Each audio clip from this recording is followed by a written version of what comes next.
And NASA announced that they will launch 3 rockets during the eclipse. The rockets will help scientists study how Earth's upper atmosphere is affected during the phenomenon.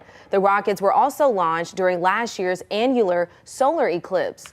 They were recovered in New Mexico. The total solar eclipse is happening on April 8th, and the next one isn't until 2044. So scientists are taking advantage of the rare opportunity to collect important data. This is the Rebel Call channel. Welcome to today's show. I covered in previous videos all of the events that are lining up with the April 8th eclipse. And the events that I'm talking about have to do with NASA, CERN, devil comets, and of course, Aleister Crowley and the supreme ritual of the invocation of Horus that took place during the writing of the Book of the Law on April 8th through the 10th in the pyramids. Okay, so these are a lot of significant dates and a lot of significant things happening to the occult. Now, why do I say significant things that are happening with NASA and CERN? Because what they've been trying to do, as I've been showing you for years, is they are attempting, and that's all NASA's a front for, they're using the term science to really act out massive satanic rituals, okay? Massive summoning of spirits, opening of portals, opening of black holes, bringing over and lifting of the veil, and bringing over what's on the other side. So, you heard that story. I wanted to do a separate video from the other ones, specifically on what NASA is doing, okay? NASA is launching 3 rockets into the eclipse, and they're calling it the APEP mission. Okay, for those of you that don't know what APEP means, APEP is named after the serpent deity from ancient Egyptian mythology. APEP also goes by the name of Apophis. And of course, Apophis is the serpent god of, you guessed it, chaos, right? Chaos. Apophis was the ancient Egyptian deity who embodied darkness and disorder and was the opponent of light. And it is represented by a serpent, right? And no surprise that NASA, who is supposed to be, right? Aren't we supposed to look at NASA? NASA's the good guy, but NASA's firing missiles into what we're told is a beautiful thing, the eclipse, and calling it Apophis, which means chaos. And of course, the serpent is represented already by NASA, because the NASA logo, as I've covered for years, that red, you look at it, you're like, oh, NASA, and there's just this red thing going through it. It's the serpent's tongue. And everybody out there should know this already. So APEP, let me play for you a little clip, because all of us are not well versed in ancient Egyptian deities, but you know who are? You know who are? All the people in power are. All the governments are well aware of it because this is who they worship. All the secret societies are aware, and there's a lot of people in your town who study this stuff while pretending to be Christian, and they're called Freemasons and Eastern Star witches. Okay, they know all about this stuff, and they study Egyptian gods because those are the ones that they worship. So let's do a little walkthrough here of APEP, also known as APEP, who is Apophis. Apophis, also known as APEP, is a giant serpent in Egyptian mythology. This massive serpent is an agent of chaos and enemy of Ra, the solar deity. The serpent embodies evil and chaos. Apophis lived in the Duat, the Egyptian underworld, a place where he hid to try to ambush the solar god as he made his way through the underworld at night. The giant serpent was capable of causing earthquakes while moving in the depths. When Ra was about to complete his journey through the underworld, he was always attacked by Apophis. APEP's biggest wish was to destroy Ra's solar boat and throw the world into darkness. In some occasions, Apophis managed to swallow Ra's boat, but could not keep it in his belly. This period when the sun was swallowed by APEP was the origin of solar eclipses. Ra started to be aided by other deities in his daily struggle against the colossal serpent. The god Seth stood beside the solar deity in his boat. He positioned himself at the bow, ready for the serpent's unavoidable attack. When the creature emerged to strike them, Seth maimed Apophis with a spear. Whenever Apophis had been wounded, the sky became red. Bastet, the cat-headed goddess, also helped Ra. Felines are known to hunt and scare serpents away. Considering his malign nature, Apophis was rejected by the ancient Egyptians, and no temple was edified in his honor. Nevertheless, there are reports on the existence of some sects that worshipped the creature. These were seen as immoral and corrupt people. The Egyptians organized rituals and prayed for Ra's victory over Apophis, and the birth of a new day meant that the sun god had come out victorious once more. There was a priesthood book that contained the rituals and practices needed to combat Apep. A ritual, intended to banish chaos, was held annually. A depiction of Apophis was burned during it, while the faithful prayed for another triumphant year of Ra. Some reports state that Ra defeated Apophis and imprisoned the serpent, protecting the cosmic order. But others claim that the struggle between Ra and Apophis will last forever. So that was just a little history lesson, I guess, in who Apophis is. But this is where people's brains should start thinking, right? They tell us that they're doing these things, right?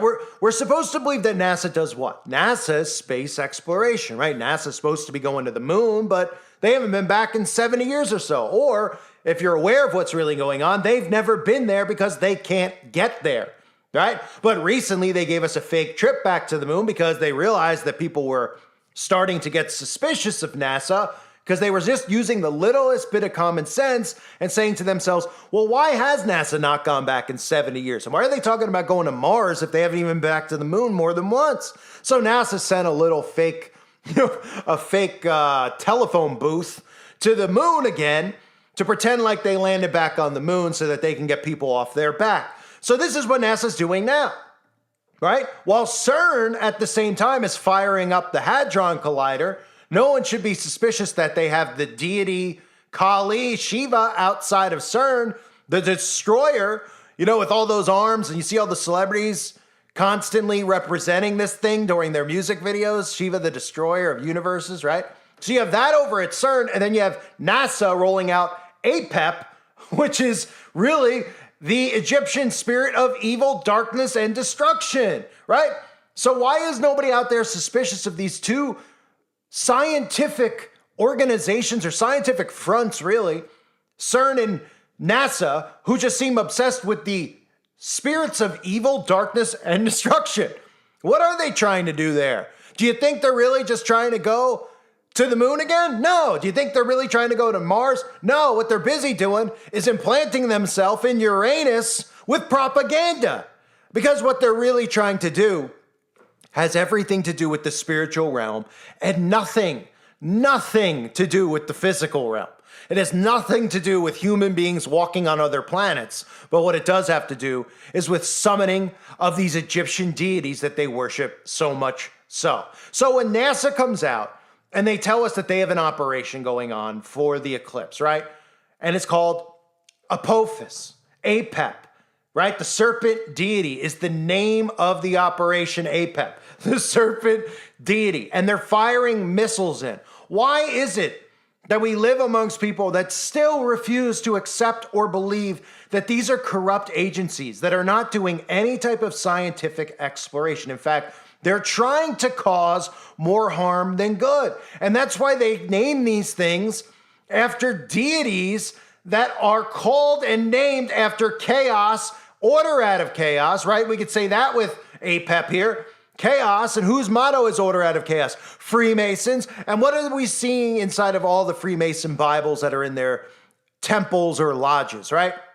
I've covered this many times. Most of you know. You go through the Freemason lodges and you see all their books, morals and dogma, etc. What do you see? Well, you see Egyptian worship, the indoctrination for all of the initiates into Egyptian gods, into Babylonian God, into all of this stuff that God actually forbids, but they play the role of Christian, right? They pretend that they're Christian. They're like, well, we worship and believe in a God. That's the only thing. If you want to be a Mason, you got to believe in a creator. But they don't tell you who the creator is, because what they do is they indoctrinate you with who that creator is that you're supposed to worship. Okay? This is a battle between good and evil. This is not a science experiment that's occurring during the eclipse. This is a mass ritual that they are attempting during the eclipse by firing rockets into the eclipse, by turning on the Hadron Collider, while telling you there's a devil coming, while telling you or at least they're not, but I am, about Aleister Crowley's ritual, his supreme ritual to summon the invocation of Horus. Do you see all these Egyptian gods and these deities that are cloaked and surrounding this event and surrounding places like CERN and NASA? Because if you don't, and you think this is all make-believe, think again. Think again. They have dumbed us down to the point that we believe that these people are actually smarter than we are. I don't, but the majority of people out there do. I know a lot of you listen to my channel don't believe that, and you shouldn't believe it. And if you're new to my channel, please don't believe that. Because when they put the word science and they put words like NASA and astrophysicists in front of all this stuff, they're putting those words with it so that you don't have the right to question it. And if you do, they could just come and say, well, you don't know science. You're not a, what is the old expression, right? Oh, I'm not a rocket scientist, right? Is that even a real thing, being a rocket scientist? Is this what a rocket scientist is? Because it sounds like it, right? They're firing rockets into the eclipse. So this is what rocket scientists do, right? So who am I to question and do a video like this, since these are rocket scientists firing rockets into an eclipse? I don't have a right to even say anything, especially about demons and entities and black holes, because I don't understand science. But in fact, I do, because science is a word that they use to hide from the masses witchcraft and satanic rituals that they're trying to summon and manifest right in front of our faces. And how do we know this? We know this by God giving us ears to hear and eyes to see. We know this by being as wise as serpents and as innocent as doves, or as I like to say, wiser than serpents and as innocent as doves. Because we have to be wiser than they are. We have to be steps ahead. And we already are wiser than they are, those of us who are saved through the blood of Christ, because we've accepted salvation and seen truth, and we know the only truth in this world. But the rest of the masses out there, they literally believe and don't understand that we've been programmed with sayings just like that, right? They don't got to be a rocket scientist to figure it out. Now, why do they say stuff like that? They say stuff like that because they want you to think that you can't wrap your head around what these people are doing. And they're so much smarter than we are, astrophysicists, etc., that we don't know what they're really doing. And when they talk about smashing protons and opening up black holes, it has to do with the evolution of humanity, not demonic entities, because those aren't real. But go see Ghostbusters and The Exorcist this week and every other movie that comes out every other week about hauntings and demon possession and entities in your home and Ouija boards, etc. But don't believe that NASA or CERN has anything to do with that type of stuff. Of course, if you were born yesterday, then these are the types of things you would believe. But people who follow my work and my channel were not born yesterday. Be aware of these things. A spiritual war has been taking place. This is biblical, okay? And these events that are occurring, while many are looking to the skies and the heavens like the Bible tells us, don't forget to be as wise as serpents and as innocent as doves. Because look no further than these organizations that you've been told are scientific, smart organizations that are here for humanity, to protect us, to investigate things. They're not doing that. They're looking to do exactly as that demon Apep has done. Cause chaos, spirits of evil, darkness, and destruction. That's what we're dealing with here. I thank everybody for being here. I hope you're all doing well. Hope you found this video informative. God bless all of you as always and your families.